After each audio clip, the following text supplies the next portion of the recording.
What's going on, guys? Welcome back to the Moghouse, finally. To catch you guys up on why I haven't posted in a few weeks, well, February and March are the busiest months for me at work, and also I've been playing a shed load of Final Fantasy XI on a private server, which has been tons of fun, but also a massive time sink. But we are back now, and it's time for the 5th installment in the Notorious Monster Hunter series, where we are hunting down every Notorious monster ever from Final Fantasy XI. Let's do this. Today's first Notorious monster on the list takes us to a place which I've rarely ever visited in my entire time playing Final Fantasy XI, and that is the Gelsper Outpost. Thousand-Armed Deshglash is a Orc NM and is a lottery spawn from the different Orc types around J6 and J7. Took me a while to actually find this camp, but once you get down there it's pretty obvious where he's going to pop, as there's a little tent in the corner. He has access to the Paladin 2-hour ability Invincible, which might be the earliest case of a Notorious monster using our special abilities against us, but given his name you'd probably expect him to use 100 Fist instead. He has two notable drops, the first being the Plate Belt, which gives nothing but defense +2, so it's nothing to write home about, and he also drops the Obelisk, a polearm with +1 strength, which at level 4 is pretty decent. My favourite line from the testimonial page has to be this: "Fair warning on this guy, his name is lying. He's only got 2 arms, 999 of them are hearsay and myth." Love it. Moving over to Fort Gelsper now, and around the G9 area you'll be able to find 100 Scar Hajwaj, who is apparently a lottery spawn from the Orcs here, but was already up when I got here, so I can't really confirm that he's a lottery spawn or not. He can use Mighty Strikes, but was dead long before he had the chance. And like the previous NM, this one has two notable drops. The first are the Coarse Leggings, which give defense +5 but evasion -3, which are really crap to be honest, and his other drop isn't much better either. The Wild Cudgel is a level 11 club, giving you +20 HP but -20 MP. And considering it's mage jobs, who usually use clubs especially this early in the game, -20 MP makes this club absolute trash.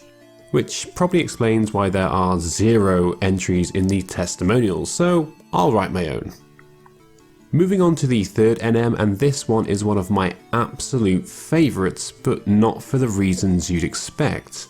You see, most lottery spawn NMs require you to kill a placeholder which matches the type of the NM you're trying to pop. So Leaping Lizzie for example, you have to kill lizards in order to pop the lizard NM.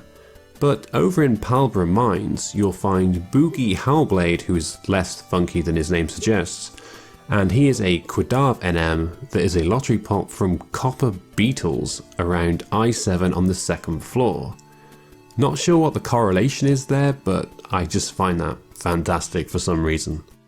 Its notable drop is the Marine Shield, which is a level 1 buckler size shield with 1 defense, 1 vitality, 1 agility and 1 water resistance, and is quite possibly the best shield for level 1. But given you need to be around level 20 to solo this guy, you probably never used one. It also drops the Scale Corget, which is a neck piece with 2 defense.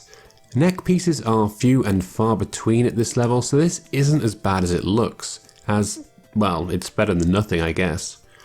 As for testimonials, I actually had to do a little digging to find any discussion on this NM, but found a forum where some poor soul was having difficulty obtaining the Scale Corget. After 5 times we were ready to quit and just use the funds from the Marine Shields to buy a Scale Corget. They cost 20k. But there aren't any for sale at any of the auction house Bastok, Sandoria, Windurst or Juno, and haven't been for the last 4 months or more. Firstly, that sucks, but secondly, my god guys, do you remember when the auction houses weren't linked and each city had a separate auction house? Jesus. Sad times. Now for the 4th NM and a recent favourite of mine, and we're heading back to West Saruda Baruda.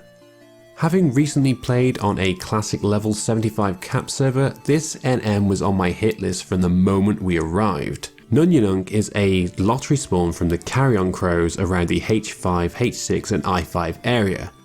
The notable drop is the Pilgrim's Wand and is a level 10 club that has 6 damage, but most importantly, MP recovered while healing +2. trust me, this club is a white mage must have from the moment you can equip it, and it will last you a very, very long time. Even if you're only using it while resting, the next upgrade for healing MP is the Dark Orb Pluto staff at level 51. This thing is not to be missed. As for testimonials, this one struck a chord with my recent experience. Just a matter of reference, a level 11 thief and 10 white mage can duo it with some difficulty. It's the some difficulty part that really strikes a chord with me. Now, unfortunately, I wish I had captured the footage, but myself and Hunting for Games recently camped this NM as a level 8 monk, thief, white mage and some random warrior helped us kill it as well, but we barely killed it. We went life and death with this NM. I think all of us used our 2 hours, and that just made this one a little bit sweeter. And finally, the last NM on our list today is just a short car ride over to the cliff at FFXI while still in West Cerrito, and you will find a BNM called Numbing Norman. He's a time spawn that drops the Pike, which is a level 11 Dragoon only polearm, and it's a pretty solid polearm for Dragoon at this level.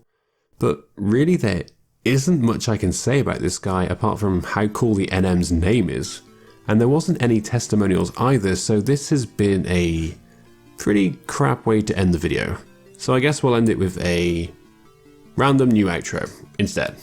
Take care guys, and I'll see you soon for the next one.